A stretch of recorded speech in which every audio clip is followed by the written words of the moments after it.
Hello students, welcome to admission ideas. तो आज इस वीडियो में हम डिस्कस करने वाले हैं अल्टरनेट्स ऑफ जेईई के बारे में, यानी जेईई एग्जाम के अलावा और कौन से एंट्रेंस एग्जाम है जो आप दे सकते हैं। मान लीजिए अगर आपका आईआईटी, एनआईटी, ट्रिपल आईटी में एडमिशन नहीं हुआ तो कौन से बेस्ट कॉलेजेस है जिनमें आप एडमिशन ले सकते हैं, कौन से ऐसे स्टेट एंट्रेंस एग्जाम है जो आपको जरूर देने चाहिए।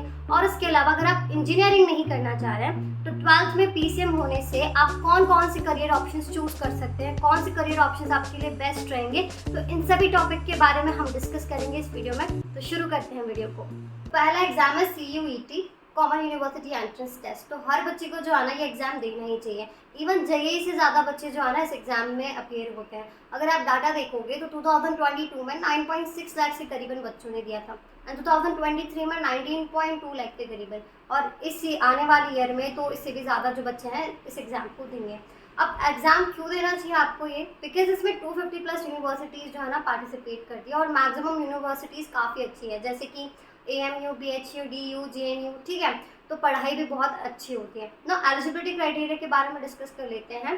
तो आप क्लास 12 पास आउट होने चाहिए फ्रॉम अ रिकग्नाइज बोर्ड, ठीक है। अपीयरिंग कैंडिडेट्स जो हैं वो भी अप्लाई कर सकते हैं। कोई भी मिनिमम मार्क्स का क्राइटेरिया नहीं है, मतलब बस आप 12 पास आउट होने चाहिए, ठीक है।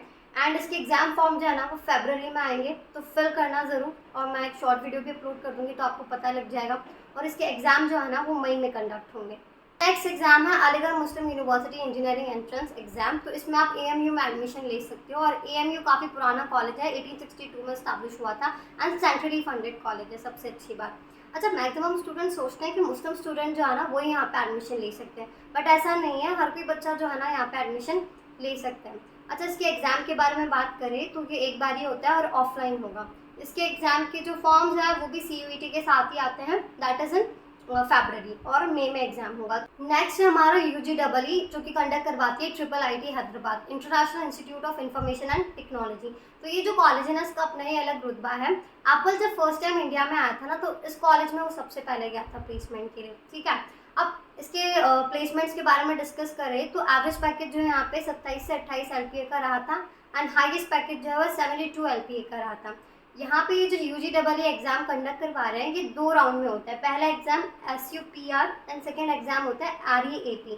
जब आप इन दोनों एग्जाम को क्वालिफाई करते हो तो आपका स्कोर रहता है, उस स्कोर के बेसिस पे आप इंटरव्यू क्लियर करते हो। अगर इंटरव्यू में पास आउट हो तब जाके आपका एडमिशन होगा। तो यहाँ पे जाना इतना आसान भी नहीं है। करीबन 18 लाख तक खर्चा होगा आपका यहाँ पर 4 साल में। और उसके अलावा एडमिशन फॉर्म्स जो है उसका आप ध्यान रखिए, फरवरी में इसके एडमिशन फॉर्म आते हैं और मई में एग्जाम होता है। स्टूडेंट्स, अब जो हम एग्जाम्स के बारे में डिस्कस करने वाले हैं ना वो जेईई और इंजीनियरिंग की फील्ड से बिल्कुल डिफरेंट है। यानी कि अगर आप साइंटिस्ट बनना चाह रहे हैं, रिसर्च फील्ड में जाना चाह रहे हो और आपके पास 12th में PCM है तो ये एग्जाम बिल्कुल आपके लिए है। तो पहला एग्जाम इस सीरीज में IIT आइजर्स का एप्टीट्यूड टेस्ट। आइजर्स क्या है? Indian institute of science education and research. तो इस एग्जाम के थ्रू आप आइजर्स में और IISc बैंगलोर में एडमिशन ले सकते हो। IISc को तो आप सब जानते ही होंगे, IIT का भी बाप है वो कॉलेज, ठीक है।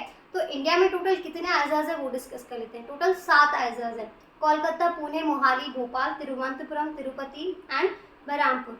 इन सब में ये जो है इसके इंस्टीट्यूट है। टोटल सीट्स मैंने यहाँ पे दी हुई है कि कितनी कितनी सीट्स जो है हर इंस्टीट्यूट में अवेलेबल है।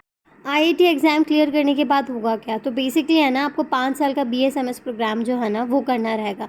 इसमें आप प्योर साइंसेस पढ़ेंगे, यानी पर्टिकुलर एक सब्जेक्ट ही आपको पढ़ना रहेगा। यूँ नहीं कि केमिस्ट्री भी पढ़ लिया, बायो भी पढ़ लिया, मैथ भी पढ़ लिया, फिजिक्स भी पढ़ लिया, नहीं, एक सब्जेक्ट जो है वही आपको 5 साल तक लगातार पढ़ना रहेगा।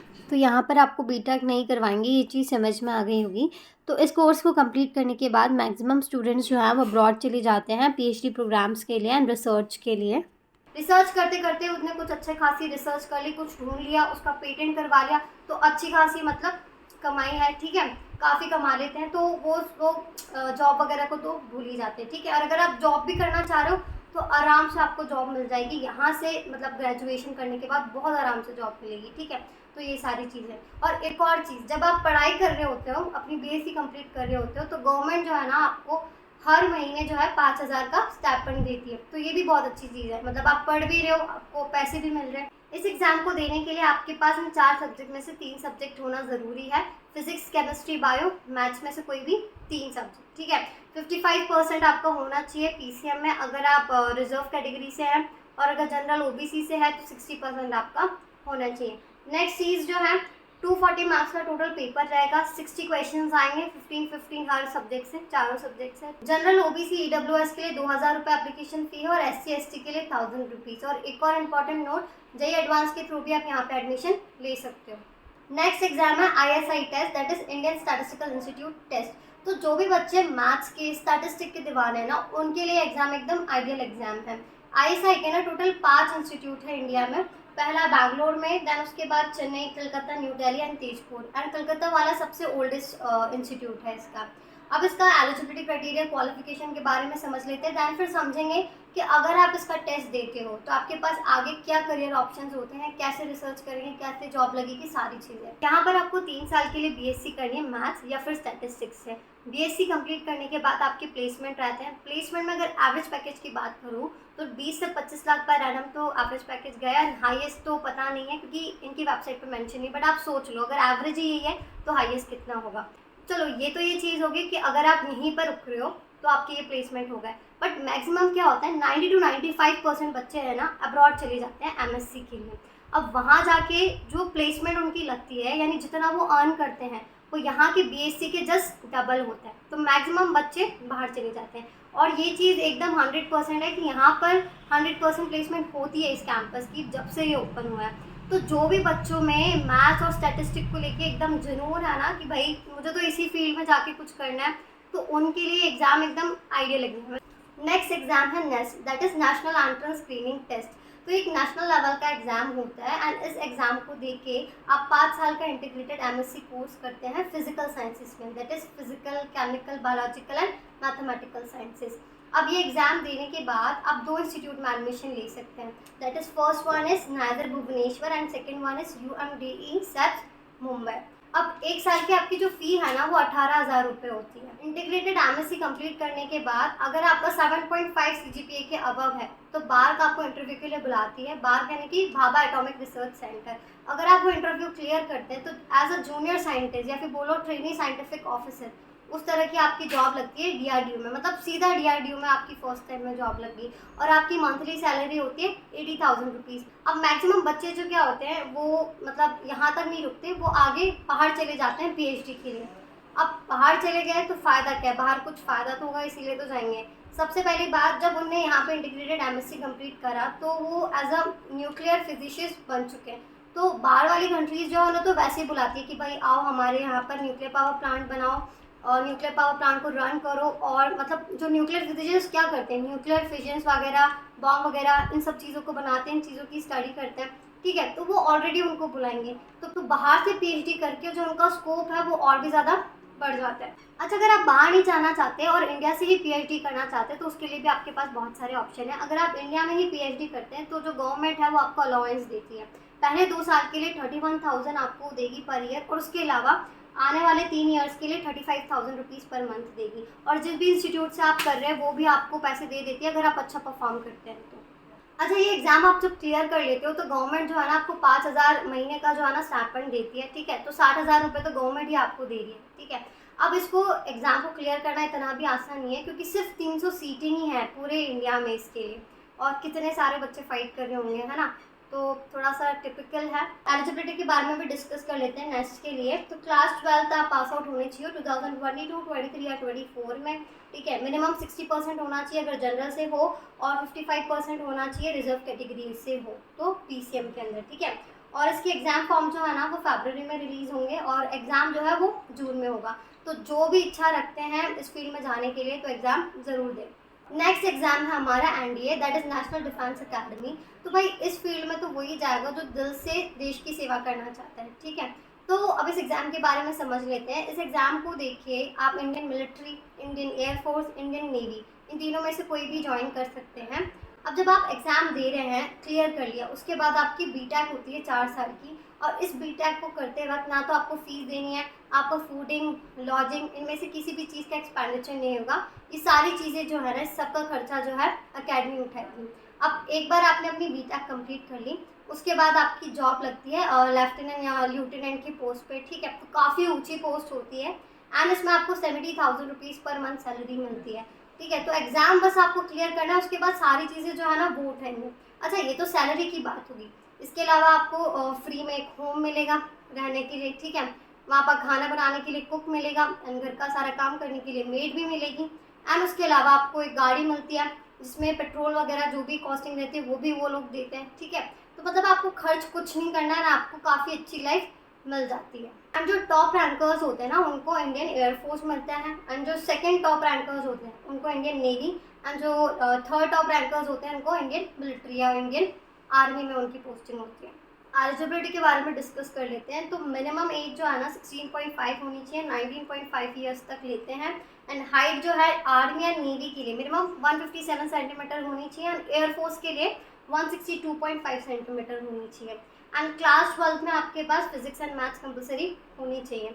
अच्छा, इसके एग्जाम के बारे में डिस्कस कर लेते हैं। तो होता तो इजी है, इतना ज़्यादा हार्ड नहीं होता, बट दिक्कत कहाँ आती है इसके फिजिकल टेस्ट में। तो देते बहुत सारे बच्चे हैं लेकिन वहीं पर अटक जाते हैं फिर फिजिकल टेस्ट में आके, तो फिर बहुत छटते छटते बहुत कम बच्चे रह जाते हैं। एंड इसका जो एग्जाम है वो अपकमिंग ईयर में अप्रैल एंड सितंबर में कंडक्ट किया जाएगा। तो जो भी डिफेंस लेवल है वो इस एग्जाम को ज़रूर दें। नेक्स्ट एग्जाम है हमारा बिट सेट। अच्छा, इसके बारे में हम इतना लेट इसलिए डिस्कस कर रहे हैं बिकॉज इस एग्जाम के बारे में मैक्सिमम बच्चों को पता होता है और जो स्टार्टिंग में मैंने एग्जाम रखे थे ना कम बच्चे उनको जानते हैं इसीलिए।